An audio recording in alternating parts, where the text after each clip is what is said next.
Okay, okay. At least ready naman yung outfit mo. Yung mic mo nasa? Siyempre, dito. Wala! Nakita mo na ba ako? Ayan, so yung parang... Manigong bagong taon sa inyong lahat. Happy New Year to all of you. Okay, game na, no? Ising sa kanila nila. Nakita ko yung sa Instagram ni Paolo. Hi guys! Sila nag-activate. These are cute.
Thank you, maraming salamat.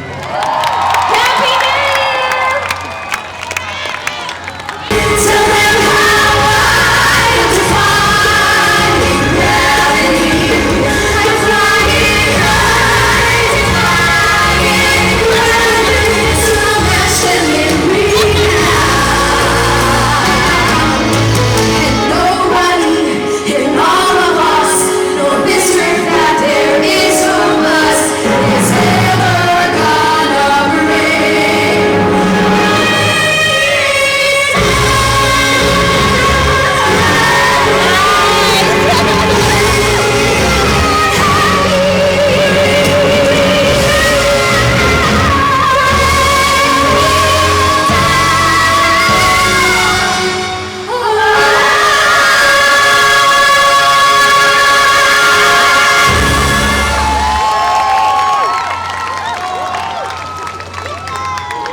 From the land of Oz to our very own. At syempre, hindi tayo magpapakabo. Of course, kasi napakarami nating magagandang musicals.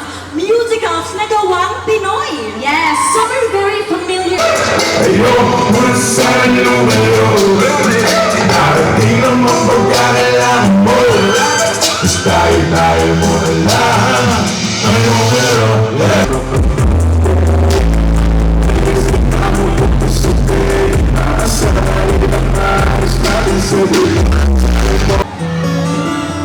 Kasabay na walang bumubuhos ang iyong wala.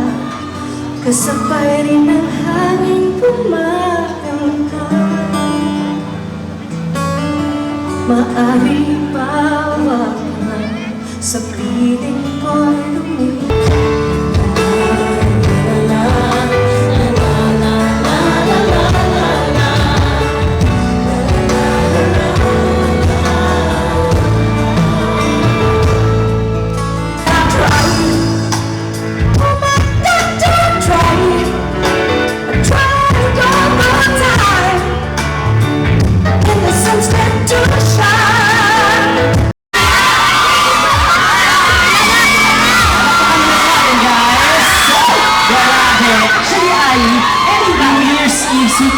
tradition that you observe? Kasi diba, sabi nila, this has always been a part of Filipino culture.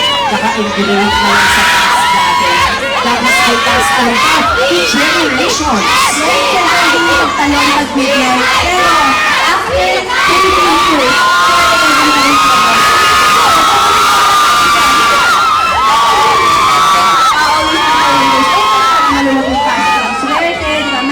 Correct. Now, speaking of colors, our next performers have always brought pride and color to our country.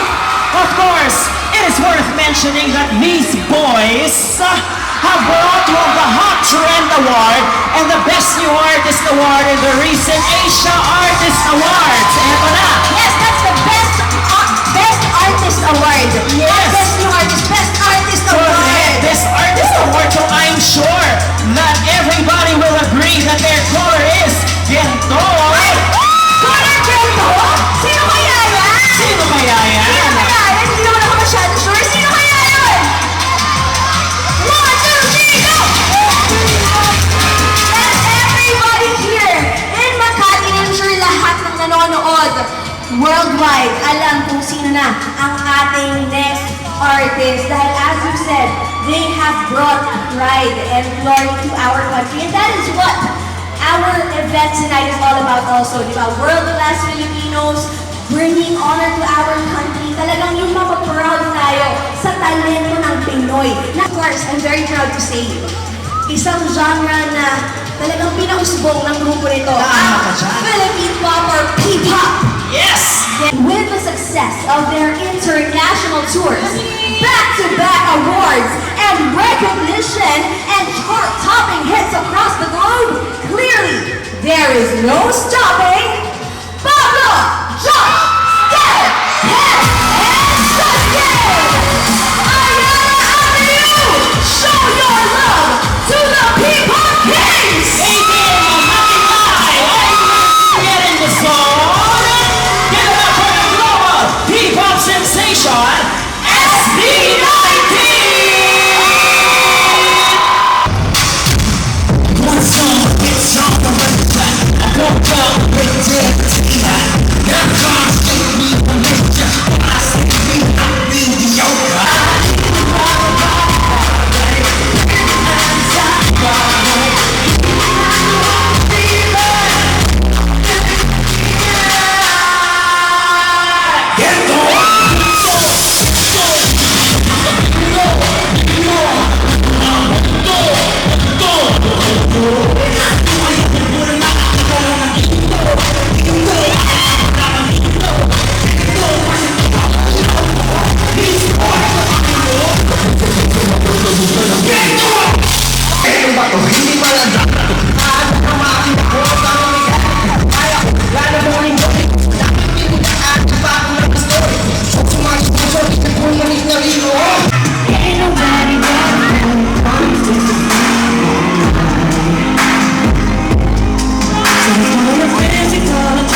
liham namin para sa 18. Pero kung may liham tayo para sa 18, guys, ano naman yung mga New Year's resolution?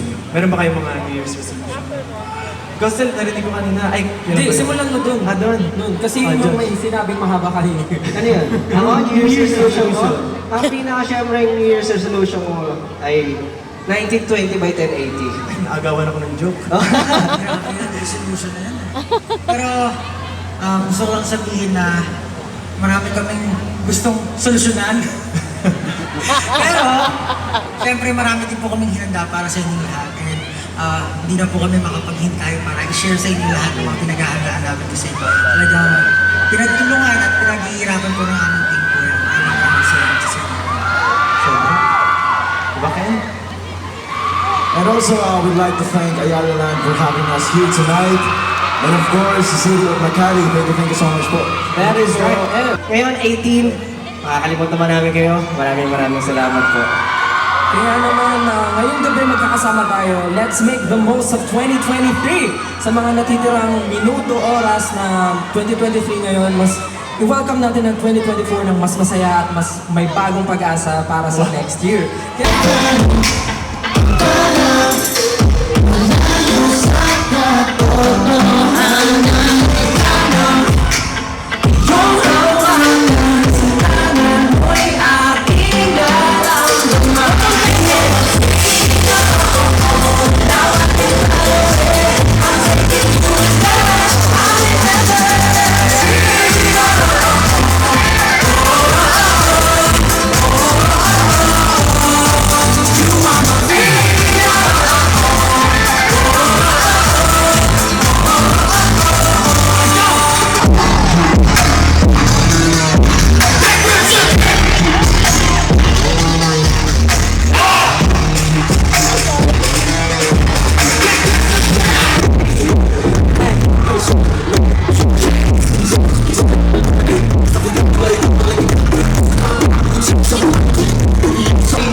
Subscribe to FB90 Moms.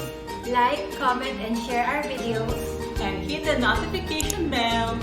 Para lagi kayong updated sa mga videos na ina-upload namin.